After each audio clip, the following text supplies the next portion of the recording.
नीतीश कुमार के बगैर बीजेपी का यहाँ क्या औकात और मुराद है भैया? आप जरा बताओ। हमारे जेब में तो 1 रुपया रहता नहीं है, तो देंगे हम गरीब को तो आंसू नहीं बहने देंगे। इसको आप सादे कागज पे लिख लीजिए। पप्पू यादव किसी नाम और किसी मंच के मोहताज तो है नहीं। हम तो 7 बार सांसद जनता ने बनाई है, गरीब लोगों ने बनाया। जब झारखंड में कोई चुनाव होता है तो सबसे पहले पप्पू यादव को याद किया जाता है।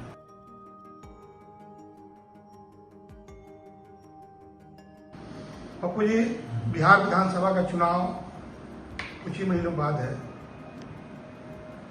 आप लोकसभा के मेंबर हैं, लेकिन फिर भी आपकी जो भूमिका है असेंबली चुनाव में देखी जा रही है, क्यों? आपको तो समझ में नहीं आता है। पॉलिटिकल आदमी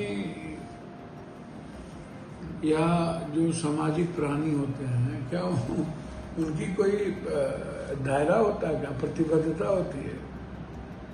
ये क्या इसी क्षेत्र में रहना है, इतना ही रहना? पप्पू यादव जनता दल में पार्लियामेंट्री बोर्ड के मेंबर थे, रामविलास जी के साथ चीफ सेक्रेटरी जनरल थे, समाजवादी पार्टी के प्रदेश अध्यक्ष हैं, 2 बार Indian democratic federal democratic party और फिर जन अधिकार पार्टी 2 बार विधानसभा चुनाव बिहार में लड़े हैं। जब झारखंड में कोई चुनाव होता है तो सबसे पहले पप्पू यादव को याद किया जाता है। जो सदन से सड़क तक यूपीएससी हो, बीपीएससी हो, एसएससी हो, आंगनबाड़ी हो, ममता हो, आशा हो, जीविका हो, घटना हो, बाढ़ हो, तो जब पूरे बिहार में कोई घटना घटे तो पप्पू यादव और आप पूछते हैं हम सबको तो समझ में नहीं आया कि आप एमपी हैं, आप भूमिका पूरे बिहार की और देश की निभा रहे हैं।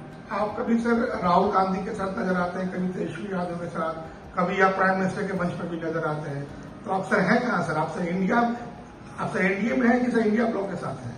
तो राहुल गांधी के विचारों के साथ हूँ, न किसी व्यक्ति और हमारा एसोसिएट और हमारी पार्टी कांग्रेस है, और राहुल गांधी जी और प्रियंका गांधी जी का ब्लेसिंग और उनका आइडियोलॉजी और कांग्रेस पार्टी की आइडियोलॉजी मेरे लिए इम्पोर्टेंट है।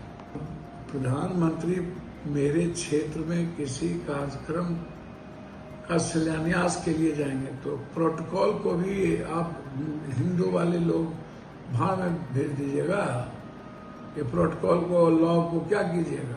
लॉ जो मेरा है, जिसके लिए मैं जाना जाता हूँ विकास के लिए, तो पूर्णिया में एयरपोर्ट है, 1 दिन में वंदे भारत और अमृत भारत, कभी एक साथ आपने झंडा दिखाया आज तक?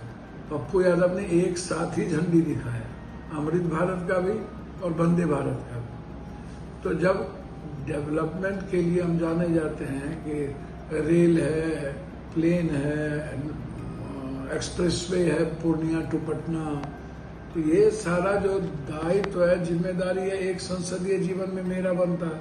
उनके स्पीच में नहीं था, मैं रहता हूँ, लेकिन जब कोई चीज का उद्घाटन होगा तो वहां तो पप्पू यादव रहेंगे।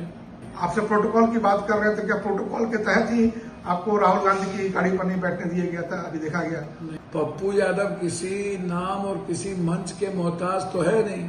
हम तो 7 बार सांसद जनता ने बनाई है, गरीब लोगों ने बनाया। तो आपको मिर्ची आप लोगों को क्यों लगती है भाई? आप लोगों को मिर्ची क्यों लगती है? हमको अपमानित करे हमको नहीं लगता। हमारे लिए बिहार की जनता का स्वाभिमान और सम्मान महत्वपूर्ण है, उनकी इकोनॉमी महत्वपूर्ण है। पटना के बाढ़ में भर दिन 11 दिन हम जगे रहे, 9 महीना हम कोरोना में कभी घर नहीं गए, तब तो आपको याद नहीं आया?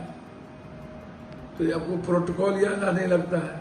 आप जो है इंडिपेंडेंट एमपी हैं, क्या कांग्रेस ने आपको एक्सेप्ट कर लिया है? क्या कांग्रेस गठबंधन के लिए झारखंड में 1.5 महीना रह के काम किया हूँ। कांग्रेस पार्टी के लिए दिल्ली में हर कैंडिडेट के लिए सभा किया हूँ, पंजाब में किया हूँ, बॉम्बे में किया हूँ। तो अब आपको कितना ये चाहिए? हमको तो समझ में नहीं आ रहा।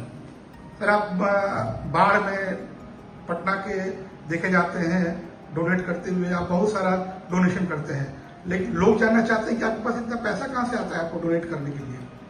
भैया हम चलिए, हमको कोई दिक्कत नहीं, हम डकैती करते हैं या लाते हैं कहीं से तो हम बांटते हैं, और लोग तो पूरा का पूरा चोरी करके या जनता का पैसा लूट के और आपत्ति खरबपत्ति सब नेता बना हुआ है। कोरोना में चाहे ट्रेन लाने का हो, बस लाने का हो, सब मैंने अपने पैसे से लाए। क्या हमारा परिवार कंगाल है क्या? कोई अमेरिका में है, कोई यूपी में है, कोई सारे फैमिली करोड़पति लोग हैं। तो और हमारे दोस्त सब करोड़पति अरबपति है। सभी लोग डोनेट करते हैं कि पप्पू यादव गरीब की मदद करता है, बाढ़ में है, मर्डर में है, घटना में है, तूफान में है, एक्सीडेंट में है, नेचुरल डिजास्टर में है। कोई बिहार तो बांटते नहीं है, भारत भर में बांटते हैं। मणिपुर में घटना घटी, वहां गए, उत्तराखंड में हुआ वहां गए, उड़ीसा में बाढ़ आई वहां गए, भुज में आया भूकंप वहां गए, सभी जगह मदद करते हैं लोगों को। तो कहाँ पूरा दोस्त पप्पू यादव को देने के लिए पागल रहता है। हमारे जेब में तो 1 रुपया रहता नहीं है, तो देंगे हम। गरीब को तो आंसू नहीं बहने देंगे। इसको आप सादे कागज पे लिख लीजिए।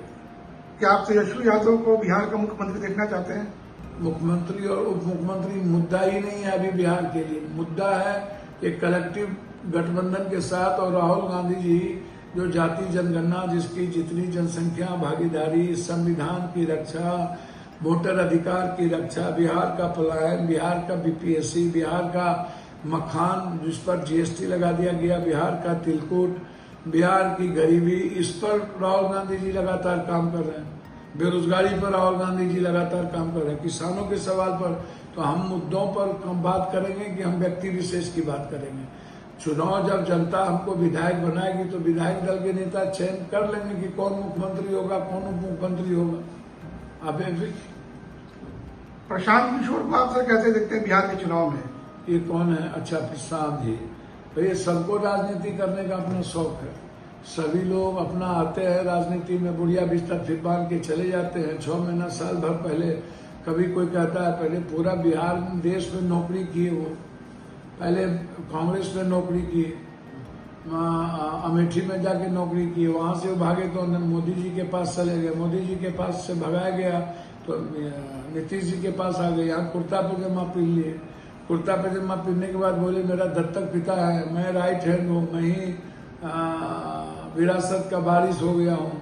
उनको कैबिनेट मिनिस्टर मिल गया। यहाँ से भागे तो चले गए रेड्डी के पास, रेड्डी से भागे तो चले गए ममता के पास, वहां से भागे तो चले गए खाट रैली करने फिर कांग्रेस के पास, वहां खटिया खड़ा कर दिए तो चले गए अमरिंदर के पास, अमरिंदर को 0 पे आउट कर दिए, खत्म हो गया तो चले गए उद्धव ठाकरे के पास, उद्धव के पास से भागे तो फिर आ गए अरविंद के पास, अरविंद के पास आए तो अब सबसे ज्यादा अपने ही पिता को बढ़िया रहे, नीतीश जी को, जिसको उन्होंने पिता कहा। पहले बोले कि हमको एमएलए नहीं बनना, हमको बिहार के लिए करना, अब कहते हैं हमको मुख्यमंत्री बनना है। तो इनको तो वो पता नहीं है। बगल में धर्र जमुनिया गांव गिर गया, इनको वो पता नहीं है कितना मर्डर हो गया वहां, तो ये गए नहीं बक्सर में।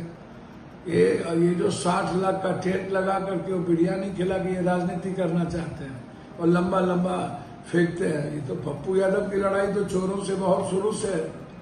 पूरा का पूरा बिहार के चोर से, नेताओं से मेरी लड़ाई है। आज ये कौन है, ये चोर, वो ये ऐसा हो गया। अरे भैया तुम्हारे पास इतना पैसा कहाँ से आ रहा है? आपने सर हमेशा कहा है कि बिहार में कोई ईबीसी या फिर कोई दलित सीएम होना चाहिए। मैं तो कह रहा हूँ कि ईबीसी है, एसटी एससी है, ओबीसी है, माइनॉरिटीज के लोग हैं, जिसकी जितनी जनसंख्या भागीदारी की बात हमारे नेता करते हैं। मैं अभी भी इस बात पर और सब दिन कायम रहूंगा। बिहार के मुख्यमंत्री भी नीतीश कुमार है, 20 सालों से जो कमान उनके हाथों में है, उनके बारे में आप क्या कहेंगे? भैया व्यक्तिगत मैं मुख्यमंत्री जी को अच्छा इंसान मानता हूँ, व्यक्तिगत ईमानदार मानता हूँ। अब चूंकि शारीरिक और मानसिक रूप से बीजेपी ने उनको खत्म कर दिया, व्यक्तिगत रूप से मैं उनका रेस्पेक्ट बहुत करता हूँ, लेकिन आज वो मुख्यमंत्री की स्थिति में नहीं है, बिहार चलाने की स्थिति में आज नहीं है। आपको लगता है कि जो बीजेपी उनको सीएम कंटिन्यू करेगी अगर पावर में आती है? देखिए बीजेपी क्या करेगी, बीजेपी खुद ही खत्म हो रही है। नीतीश कुमार के बगैर बीजेपी का यहाँ क्या औकात और मुराद है भैया, आप जरा बताओ। बीजेपी क्या करेगी? मुख्यमंत्री की स्थिति नीतीश कुमार बीजेपी खत्म करना चाहेगी तो मुझे नहीं लगता कि बीजेपी सक्सेस कभी होगा।